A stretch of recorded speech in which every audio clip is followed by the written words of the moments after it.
자, 2025년 3분기 카카오뱅크 실적, 투자자 입장에서 이게 과연 뭘 의미하는지 바로 한번 파고 들어가 보죠. 시작부터 가장 중요한 숫자 먼저 짚고 가겠습니다. 2025년 3분기 말 카카오뱅크 고객 수가 무려 2,624만 명입니다. 대한민국 금융시장에서 카카오뱅크가 얼마나 압도적인지 사실 이 숫자 하나로 그냥 설명이 끝나죠. 자, 그럼 이 회사를 제대로 파악하기 위해서요. 먼저 지금 현재 성적표를 한번 보고요. 그리고 카카오뱅크가 뭘로 돈을 버는지 또 어떤 어려움이 있는지 그 강점과 약점을 분석해 볼 겁니다.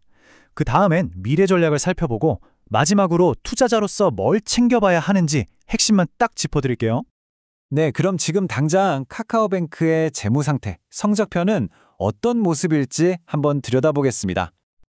자, 이 표를 보시면 전반적인 그림이 그려지실 텐데요. 고객 수, 월간 활성 이용자 수, 그리고 예금 다 좋습니다. 아주 강력하게 성장하고 있어요. 그런데 말이죠. 저기 마지막에 영업수익을 한번 보시죠. 전년 동기 대비 겨우 2% 성장했어요. 뭔가 좀 이상하죠? 앞에서는 다 잘 나간다는데 왜 정작 벌어들인 돈은 제자리 걸음일까요? 바로 이 지점이 이번 실적 분석의 핵심 질문이라고 할 수 있습니다. 지금부터 그 이유를 하나씩 파헤쳐 보겠습니다. 자, 그럼 도대체 카카오뱅크가 이렇게까지 성공한 비결이 뭘까요? 이 부분이 정말 흥미로운데요. 여기에는 아주 강력한 두 개의 성장 엔진이 자리 잡고 있습니다. 첫 번째 엔진은요, 바로 싸게 돈을 빌려오는 능력입니다.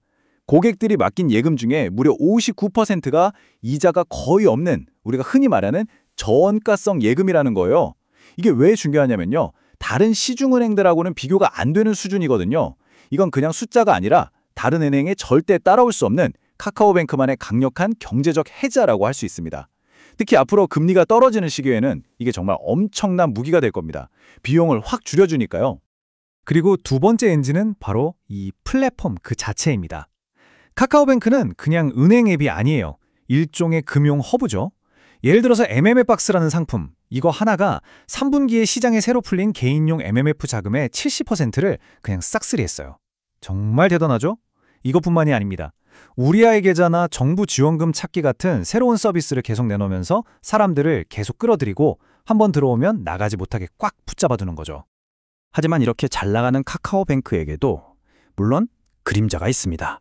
지금 두 가지 핵심 영역에서 상당한 성장통을 겪고 있어요. 첫 번째는 대출 성장세가 확 꺾였다는 겁니다. 정부 규제 때문에 가계대출이 거의 멈춰버렸어요. 연초에는 올해 한 10% 초반대 성장은 할 거다 이렇게 자신 있게 목표를 내놨었는데 지금 상황 봐서는 사실상 어려워 보입니다. 물론 4분기에는 좀 나아질 거라고는 하지만 분명히 아주 강한 역풍을 맞고 있는 거죠. 두 번째는 비용이 늘고 있다는 점입니다. 여기 보시면 인건비, 광고비, 전산운영비 같은 것들이죠. AI 같은 신사업 하려고 사람도 더 뽑고 새로운 서비스 홍보도 해야 하고 IT 인프라 투자도 늘리다 보니까 돈 쓸 곳이 많아진 거예요. 그래서 은행의 비용 효율성을 보여주는 지표인 영업이익 경비율, CIR이라고 하는데요. 이 수치가 36.9%로 조금 올라갔습니다.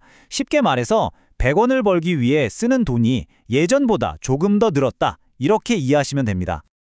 자, 그렇다면 카카오뱅크는 이런 어려움들을 어떻게 뚫고 나갈 계획일까요?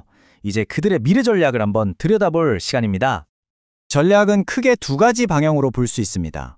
하나는 기존의 가계대출 시장에서 벗어나서 개인 사업자 대출 같은 새로운 먹거리를 찾는 거고요. 다른 하나는 아예 판을 바꾸는 거죠. 바로 원화 기반 스테이블 코인 프로젝트처럼 미래 금융시장에 과감하게 도전장을 내미는 겁니다. 그리고 바로 이 그림이 카카오뱅크가 던지는 가장 큰 승부수입니다. AI 네이티브 뱅크로의 로드맵이죠. 단순히 AI 검색이나 계산기 같은 도구를 제공하는 수준을 넘어서겠다는 거예요. 이미 130만 명 이상이 썼다고 하는데요.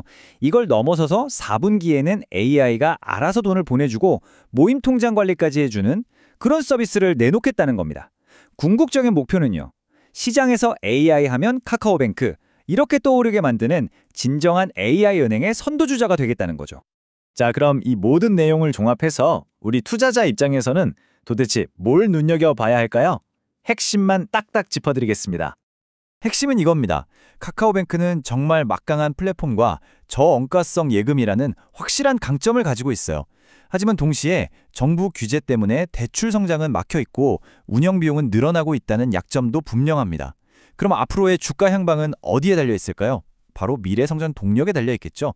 개인 사업자 대출 같은 새로운 사업이 정말 잘 되는지, 그리고 AI나 스테이블 코인 같은 기술 투자가 실제 성과로 이어지는지를 날카롭게 지켜봐야 합니다. 그리고 또 하나, 아까 말씀드렸던 비용 효율성 지표 CIR 있죠. 경영진이 2026년에는 이거 꼭 개선하겠다고 약속했거든요. 그 약속을 지키는지도 반드시 체크해야 할 포인트입니다. 결국 이 모든 이야기는 하나의 질문으로 모아집니다. 과연 카카오뱅크의 이 담대한 기술 투자가 지금의 위기를 기회로 바꾸고 은행업의 미래를 재정의하면서 다음 단계의 성장을 만들어낼 수 있을까요? 오늘 내용은 특정 종목을 추천하기 위한 것이 아님을 분명히 말씀드립니다. 또 이 자료가 여러분의 투자 판단을 위한 직접적인 근거가 되기에는 부족할 수 있습니다. 모든 투자에 대한 최종 판단과 책임은 투자자 본인에게 있다는 점 꼭 기억해 주시기 바랍니다.